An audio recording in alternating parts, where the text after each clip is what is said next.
This is a video for the University of Lethbridge Department of Mathematics and Computer Science 2610 by Nicole Wilson. In this video we'll be doing question 1b of the lab exercise 0, the sample lab. As you may or may not recall, depending on what you've looked at, in question 1 we were asked to consider the Boolean expression x NAND y, or not x and not y. We've already made a truth table for it. Now we're going to draw a logic diagram for this Boolean expression. And we're going to put our answer here in the same answer file that we already have this lovely truth table. So this is a logic circuit. And we use some software called Logisim. This is free software that's available for PCs or Macs or the Linux box, so it doesn't matter where you are, you can get a hold of this. So when you start up Logisim, it looks like this. I recommend you go through and get all of your gates first and then connect all the wires. So in this case, remember that we need an input, so that's over here. We can add a pin. Input. So click and then click where you want it. 2 inputs. Then we need a NAND gate. So under gates here we have a NAND gate. I'm going to put that up here. We also need an AND gate and 2 inverters.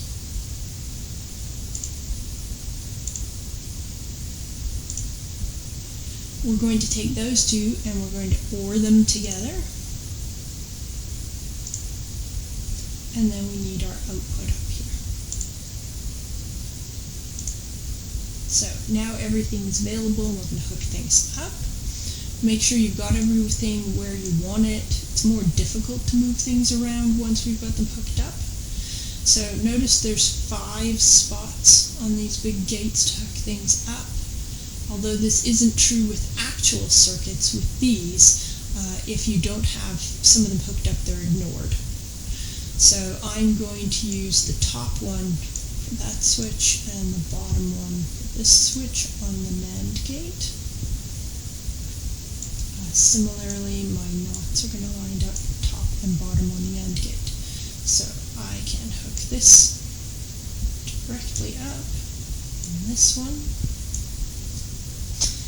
I want to take this one, so I'm going to go over left and then up to where I want to hook it up. Notice we get a solder point there. Over to left and then up here. And then this is going to hook to the top and this is going to hook to the bottom. I'm going to hook this one up, I'm going to go down. And notice if I can get one bend in there, but not too easily. So I'm going to put that one bend in, let go, and then connect from where I made that. So you have some control over how this looks. Oh, I went a little far. Control Z undoes it.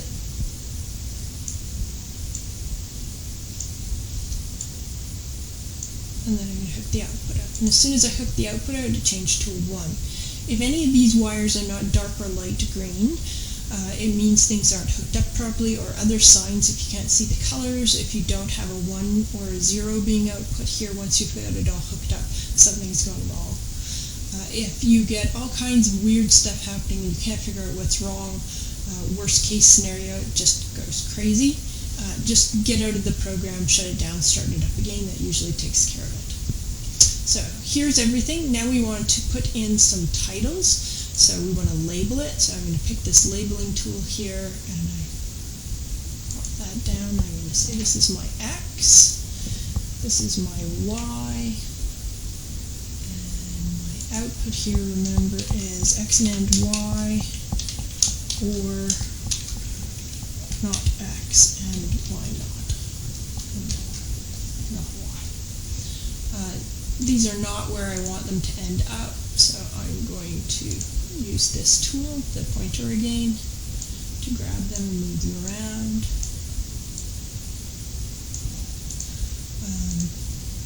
Perhaps looking at them, there's something I want to change. I've got it sans serif plain 12 right now, so perhaps I don't think that's big enough. I want to go up to 18. I can change it there.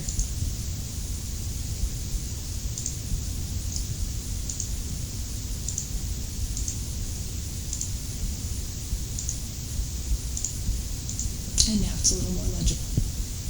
Okay, so the reason we make these logic circuits is not just to have a nice picture of things, but to test to make sure the way we think the circuiting is going to work will in fact work. So we're going to take this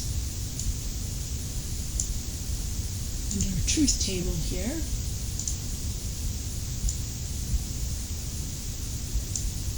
Oops.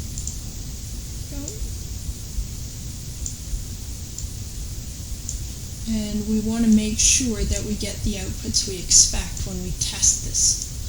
So we take the hand over here. Right now our two inputs are 0, output is 1, 0, 0 gives us a 1, good, 0, 1, click on it to change it, 0, 1 gives us a 1, 1, 0 gives us a 1, and 1, 1 gives us a 0. Good, so this works. Now I want to put it in here.